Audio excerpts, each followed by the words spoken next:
Hello, and welcome to the Kink Perspective. My name's Chris. I'm a psychotherapist and consultant.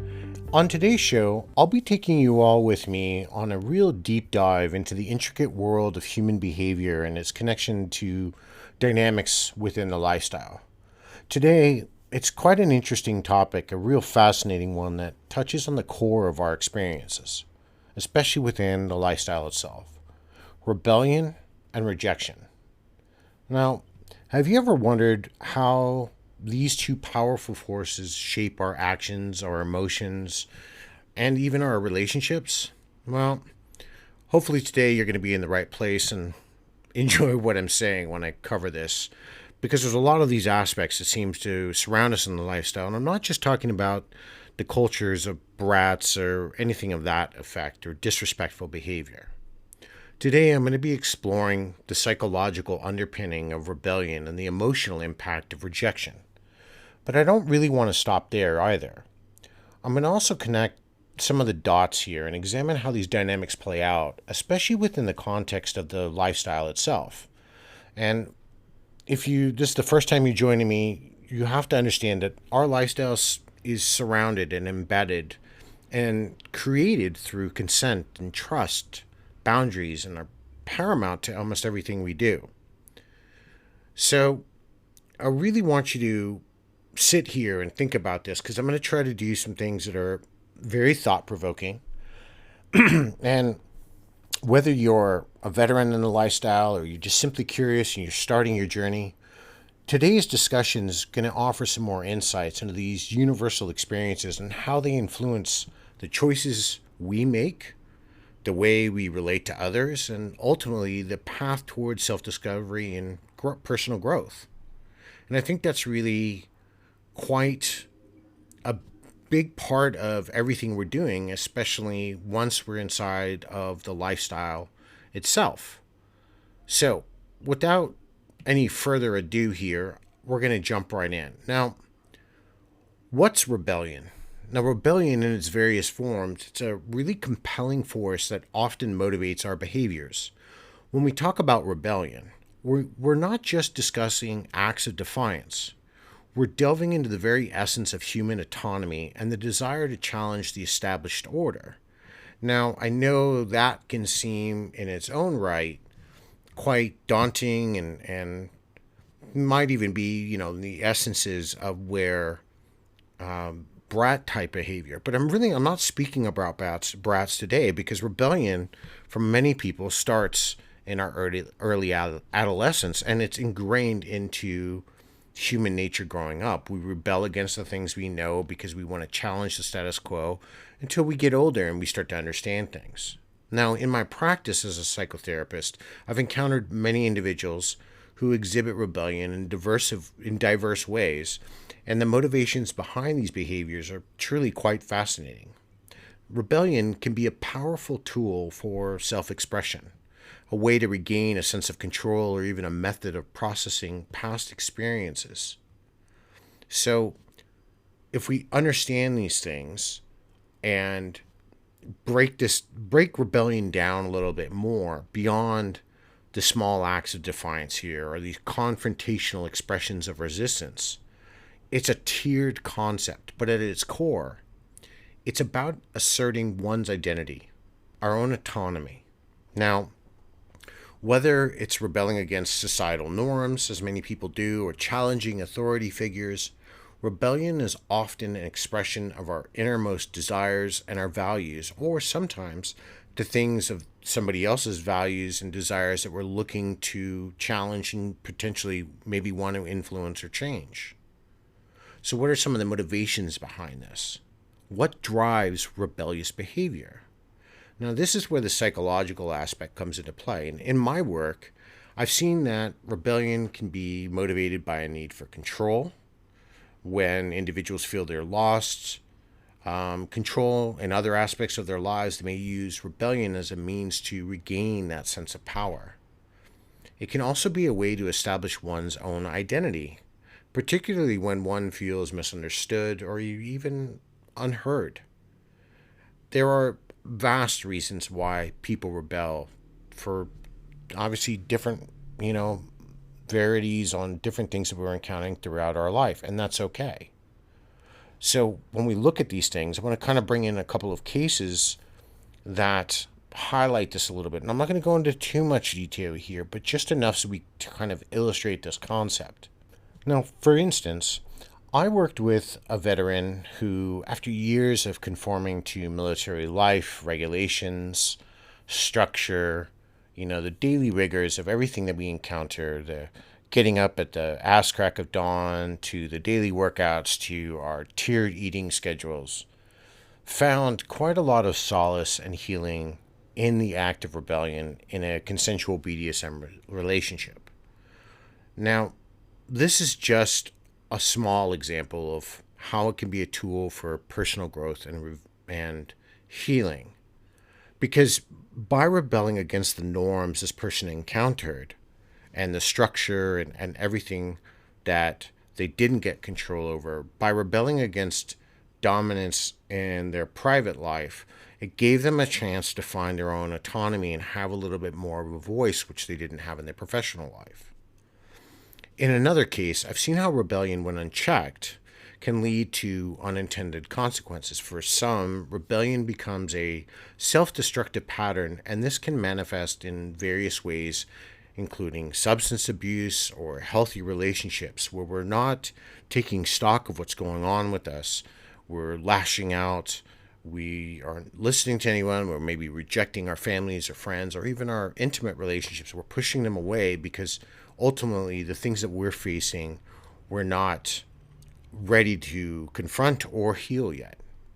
Now, some of the long-term effects of rebellion are crucial. They're a real crucial aspect here to consider. Now, while rebellion can be a catalyst for positive change, it can also have long-lasting impact on our lives. It's important to recognize that the outcomes of rebellion are not always predictable. Understanding the potential long-term effects is essential to making informed choices about how we express our autonomy and our independence. So, I know I've kind of covered a little bit of the definition of rebellion. I've, broke down some of the psychological motivations here and even shed light with giving you some examples of some people I'm working with. As we move forward through this show today, I want to start to explain more, in a little bit anyway, how these aspects inside of dynamics shape our lives and our relationships. Now, if we're talking about rebellion, I'm going to bring in the other side, which is rejection. Now, rejection is a powerful and universal human experience. It transcends cultural and societal boundaries. It touches the core of our emotion, it influences our behavior, and it shapes our self-concept. When we talk about rejection, we're not merely discussing being turned down or dismissed by someone. We're really diving into the emotional turmoil that it brings. Now, whether it's romantic rejection, a job application denial, or a situation within the lifestyle, or you applied to go to a school and you got that rejection letter, the essence of rejection lies in the feeling of unaccepted, unwanted, lacking in some way, maybe inadequacy. And it can leave these profound emotional scars that affect us for a long period of time. And I was thinking about this today when I was kind of going over this subject, when I remember when I was younger and I was applying to go to college for the first time. And, you're sending your applications off to schools and, you're getting all these letters back and you're just reading, hey, thank you for your application, but unfortunately you didn't make class of whatever. And, it bothers you for a while until you open that one letter when you're like, oh, wow, I've been accepted to my 9th tier school. Awesome. I'm going to Rocco School of Typing in, Illinois State Southern. And it's fine. You're okay because they're still offering you stuff, but it's not that, like NYU, or it's not Stanford or wherever you really wanted to go. So this emotional impact of rejection it's truly tiered. It's not just easy to face. There's a lot of moving parts that surround this. It goes beyond the mere disappointment, often triggering these massive cascade of emotions that we tend to feel. Rejection can evoke intense feelings of sadness and loneliness, anger, and in some cases, even shame, and individuals may question their self worth and experience a loss of self esteem and confidence. And I see this quite common when we look at the lifestyle, which is where inside of the lifestyle we tend to build a lot more rejection resiliency because, and I've talked about this in a previous show, because when we're in negotiation scenes, we're discussing the things we like and don't like, and oh, I like rope. Well, I'm not into rope. If you're into that, it's probably not going to be with me. And so we're negotiating back and forth.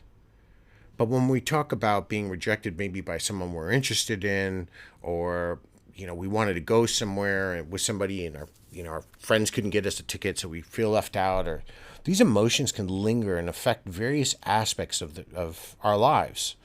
From again, ranging from personal relationships to especially to our self-image and our decision-making capabilities. And rejection truly is a complex experience. It stirs all of these emotions from the depths of sadness and despair to these flames of anger and frustration, and it's not limited to any one specific context. Now, it's whether it's, like I said before, romantic rejection, or job applications, or any of these other situations within the lifestyle, they all remain, the essence here remains the same, the feeling of not being accepted. And we have to question what we're actually feeling, and kind of, we do this thing in therapy with my clients where we talk about automatic thoughts. And so the situation here is being rejected, right? I reached out to somebody I've been having some nice conversations with. I asked if they wanted to go out. I took a chance, put myself out there, and they politely declined. So that takes me into my thoughts. And right away, I'm like, all right, well, I've been rejected. And so I start going the cavalcade in my mind, which then leads me to my emotions. But now that we understand this process, it kind of puts a linchpin in there between my thoughts and my emotions. Well, they rejected me, or, they said they weren't interested or didn't want to go any further. That's okay. So maybe it's not me, that they're just not interested, and that's okay. Maybe we can still be friends. Doesn't make anything wrong with me, and I can just move forward. But when we can't put that linchpin in there and stop at the logical aspect, and we move into the emotional realm, we tend to go deeper inside of our emotions. Now, the responses to rejection are equally as diverse, reflecting each individual's and how their unique coping mechanisms work. Some people internalize rejection, blaming themselves and questioning their self-worth. This self-blame can lead to a spiral of negative self-talk and emotional distress, compounding an already overwhelming feelings of sadness and inadequacy. And on the other hand, externalizing responses involving projecting anger or frustration, or even hurt onto others or the situation itself. It's really important here to recognize that these responses are part of the natural process of coping with rejection, and they can vary significantly from person to person. I'm not saying you should go out there and start punching walls because, you got turned down for a new car loan. You have to learn better coping strategies, but we can now, as we start to understand how we're responding to rejection, how we can deal with it. Now, rejection isn't just a one-time event that fades into the past. It's a lasting influence on our behavior. The fear of future rejection can deter a lot of us from pursuing their desires and goals. They might, hesitate to express their authentic selves or engage in some new relationship pursuit or take any risk at all because the lingering impact of the last or past rejection that we faced is still fresh on our mind, even years or weeks or months later. This influence on our behavior is a significant factor, and it's often overlooked, but with a profound impact on our lives. It shapes the choices we make and the opportunities we embrace, and conversely, those we avoid. Now, coping with rejection is a skill that I often discuss with my clients. Now, whether they're veterans that I work with or that are seeking healing, or the individuals that come to me navigating the complexity of the lifestyle or their interpersonal relationships, or even couples who are working through their relationship or marriage. Constructive coping strategies and mechanisms are essential for weathering any of the emotional turbulence that comes with rejection itself. These strategies can include reframing the experience or seeking support from trusted friends or someone like myself, and focusing on personal growth and self acceptance. And by adopting these coping strategies, we're not only able to bounce back from rejection, but also use it as a catalyst for our own growth and how we can improve in the future. Now, we need to understand one thing, as hard as this is to hear. Rejection is an inevitable part of life, but it doesn't have to define us. By exploring the depths of its emotional impact and understanding our responses and recognizing how it influences our behavior, we can equip ourselves to cope with rejection constructively. Now, as we move forward, I want to start talking about bridging these concepts of rebellion and rejection and explore how they interconnect, and particularly in the context of the lifestyle itself. So, when we're looking at the rebellion and rejection dichotomy here, these aren't exclusive to mainstream experiences. They also find their place within our world, our lifestyle, our BDSM experiences. Now, understanding how these concepts influence dynamics in this context is truly essential. It's important to recognize that rebellion can manifest in unconventional ways, like the desire to challenge traditional norms and embrace alternative lifestyles. Now, inside of our community, rebellion does on occasion take the form of consensually breaking societal taboos, pushing boundaries, all within the framework of trust and consent, as long as we are very clear on that, right? And sure, we can even go into as far as brat type behavior. Now, moreover, rejection within our lifestyle is a touch more complex. It's not just about the individual rejection, but as I mentioned before, but also the dynamics within the various relationship. Submissives, for example, may experience rejection in the form of topping from the bottom, where they challenge the dominant's authority. Now, this leads to the delicate dance and imbalance of power dynamics of emotional exploration. Understanding these nuances is crucial for maintaining a healthy and consensual practice within the BDSM lifestyle. But if that is starting to occur through an act of rebellion, then the dominant needs to question whether or not if they are truly in charge and if the power dynamic has shifted, if they're allowing it to shift. If they're not dominant or more they're a switch, or maybe even if they're submissive. I'm not saying they are, but if somebody starts topping from the bottom, the power balance has changed. Now, in our lifestyle, the concepts of consent and trust and boundaries are paramount. Now, here, I can draw from my area to emphasize this massive significance. Now, we understand that consent, for instance, this becomes a psychological contract that underpins all of the activities that take place inside of the lifestyle and that we agree to.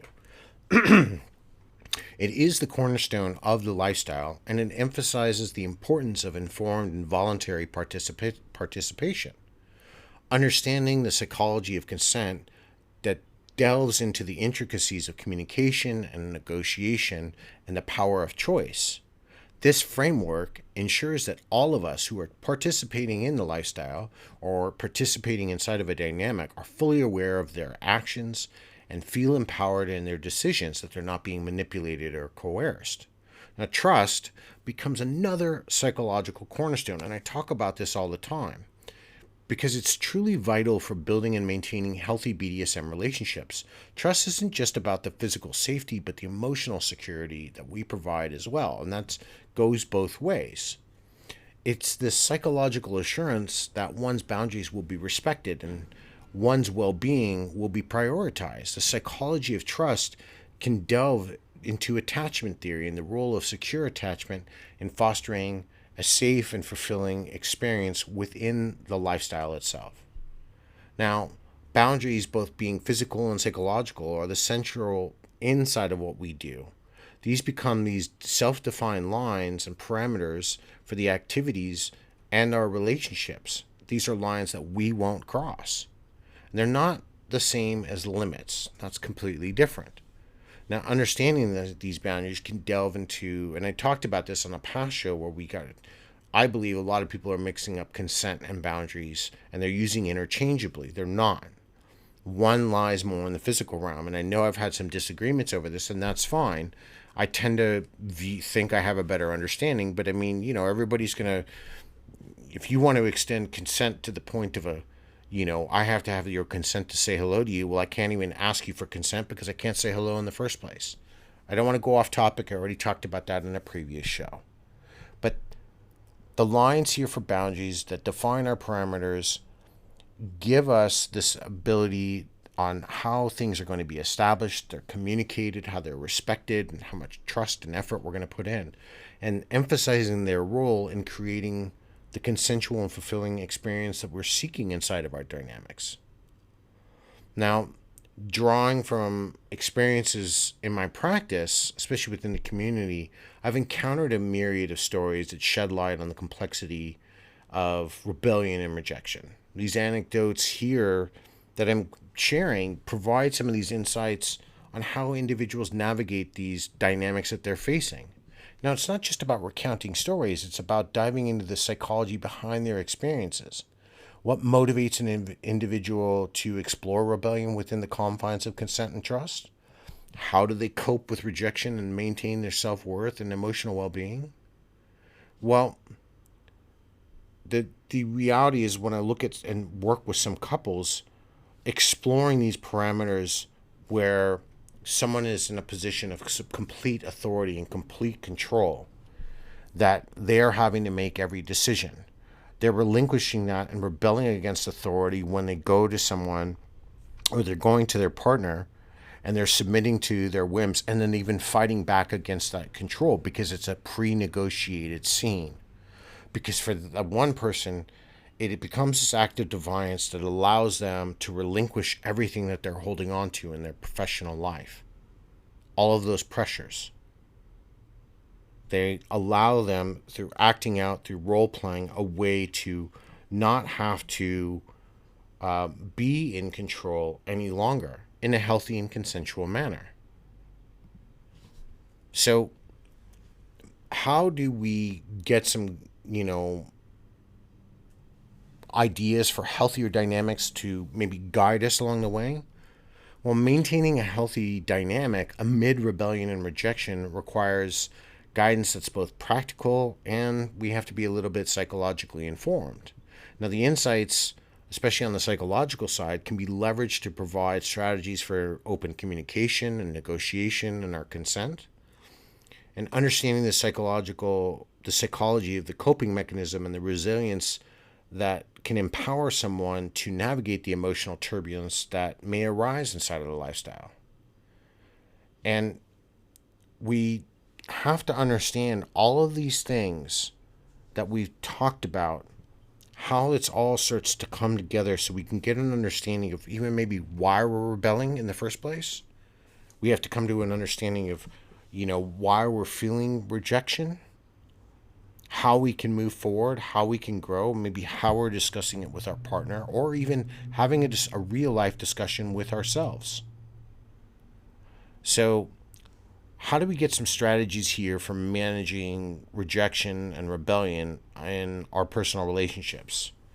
So it can be particularly challenging to manage rebellion and rejection, especially when they're not something when we're talking about it's pre-negotiated. These emotional experiences can be deeply intertwined with especially when the dynamics that love and intimacy and where we feel vulnerability and we're really residing in that realm. Now, from a psychological perspective, it's essential to understand that rebellion in the relationship stems from unmet needs and a desire for autonomy and the response to perceived control. And when rebellion emerges, it becomes an opportunity to explore and address the underlying issues that may be causing the friction in the first place. Now, psychological strategies such as active listening, empathy, and validation can be powerful tools for managing rebellious nature or someone's rebellious tendencies. And especially encouraging open and non-judgmental dialogue fosters an understanding to help our partners navigate the complexities of the rebellion together. Now, rejection, on the other hand, can be a potent force in a personal relationship, as it truly taps into our most fundamental need for acceptance and belonging. From a psychological standpoint here, rejection can trigger feelings of abandonment and low self-esteem, especially if we've encountered these in the past, and even depression. And it's crucial to address rejection in relationships with the utmost sensitivity and care. And couples or people that are just starting off in their dynamics can benefit from the understanding the psychology of attachment here and the impact of rejection on someone's emotional well-being. Empathy and support are key to helping partners cope with rejection while maintaining a strong emotional connection. So we have to look at, as well, we have to take stock in ourselves and take some personal responsibility for our own personal growth and self-awareness, and especially as these become the tool to handle these challenges. Now, for personal growth and self-awareness, these are essential to navigating our feelings of rejection and rebellion. Now, psychologically, personal growth involves self-reflection, a commitment to change, and a commitment, moreover, to self-improvement. It becomes a journey of self-discovery that can help individuals better understand the roots of their rebellious behaviors, where it began, and their reactions to rejection, why they're feeling that way, where does that stem from, have they been rejected by past relationships, or do they have a history of rejection inside of their family? And by embracing personal growth, individuals can gain insights into their emotional triggers and develop healthier coping mechanisms that are going to support their relationship dynamics for the long term. Now, self-awareness here from a psychological perspective is the ability to recognize one's thoughts, our emotions, and our behavior. And it becomes a critical component of managing rebellion and rejection effectively.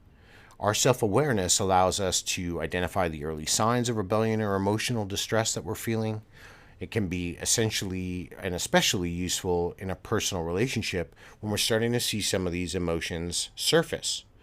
It empowers us to express our needs and our emotions in a healthy and constructive manner with even ourselves or our family or in an intimate setting. Also, it helps reduce the likelihood of destructive rebellious behavior or internalizing that pain of rejection. And I know I stress this all the time, and I'm going to be talking about communication here, but effective communication is really the major point in addressing rebellion and rejection inside of our relationships. Psychologically, communication involves more than just talking. It's really about active listening and empathy and validation for our partners. Most recently, I was talking to my client, and as they were telling me about what's going on inside of their relationship, that their other partner didn't feel heard, but then openly admitted that once their partner started talking, what ended up happening was they were cutting their partner off. So if their partner can never finish their thought, even if their partner is going to agree with this person, their partner never gets to finish what they're saying and be open and is able to communicate. Even if what we're saying is supportive of it, sometimes we have to just sit back, and as I told this person, you have to sit back and listen. You may even ask, do you want me just to listen? Do you want me to offer insight? We have to do these things and talk to our partners to make sure that we're not overstepping our bounds here. So through the psychological principle like reflective listening and nonverbal communication, couples can better understand each other's perspectives and their emotions, and moreover, open and honest communication help us navigate these intricacies of rebellion and rejection inside of our dynamics. By discussing these topics openly and without fear, we can work together to find the solutions and maintain a healthy emotional connection no matter who that's with. And the importance of creating an environment where both of us feel heard, validated, reduces the chances of destructive behavior arising from unmet needs or, moreover, misunderstandings. So how do we effectively navigate all of this? So navigating rejection and rebellion in personal relationships can be more grounded in what I do in psychological principles. So some of the advice here can include the importance of setting some clear boundaries, clear expectations, embracing vulnerability, and talking with someone, if you need help. From my perspective, setting boundaries becomes truly a crucial aspect of maintaining healthy relationships because it truly defines the limits of acceptance and behavior and helps partners understand each other's needs, wants, and desires. When we embrace our vulnerability, although often that can be challenging, and I do understand that, especially for men, and I do stress this a lot for men, it's essential for deepening our emotional connections to our partners. Vulnerability is about being open and honest about our feelings and our insecurities and knowing that that's not going to be used against us.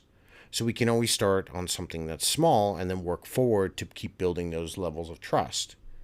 Encouraging our partners to embrace their vulnerability can create that safe and supportive environment for discussing much more difficult topics like rebellion and rejection without their fear of judgment. So, as I kind of wrap this now all together here at the end, I've, kind of discussed all these points and brought it up. I know a lot of times when we hear about rebellion in the lifestyle, we automatically go to like brat behavior, but there's other forms of rebellion and these aspects that we need to cover. We need to be able to understand why people are doing them. We need to be able to have conversations about why we're doing them. So I want you to, as I kind of close this and wind this down as I always do, I want you to really kind of think about this and reflect on how rebellion and rejection, for that matter, impact your own life or your own relationship. Have you ever encountered it? And maybe consider the moments when you felt that tug of rebellion or the sting of rejection in your life. How did you cope with these emotions, and what strategies have you employed to navigate these challenges? I do want some feedback on this. I know this is, I'm starting to get to the point where I really want to get more audience participation. I really want to hear your thoughts and how, if you've ever experienced either one of these things inside of your kink journey, how they've affected you.